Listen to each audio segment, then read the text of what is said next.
நான் உங்கள் முன்னாடி இஸ்லாமை பற்றி காட்டப் போகிறேன். இஸ்லாம் என்றால் என்ன? இஸ்லாம் என்றால் சாந்தி, சமாதானம் என்பது பொருள். இன்மையிலும் மறுமையிலும் சாந்தியாக வாழ வழிவகுப்பு.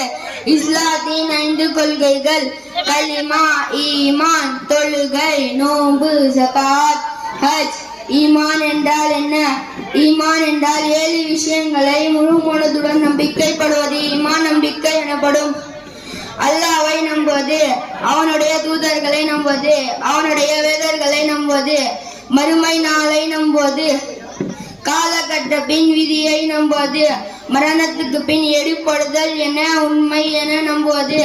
அல்லாஹ் தான் நம்முடைய வணக்கத்தின் கூறுபவன். அவன் எல்லா உலகத்தையும் பரிபாலித்து வர என, மேலும் அவன்தான் நம்மை படைத்தான். அவன்தான் நம்மை மறைய வைத்து மீண்டும் அவன் நம்மை எடுப்படுதல் செய்வான். சொக்கு. அஸ்ஸலாமு அலைக்கும் வரஹ்மத்துல்லாஹி வபரகாத்துஹு.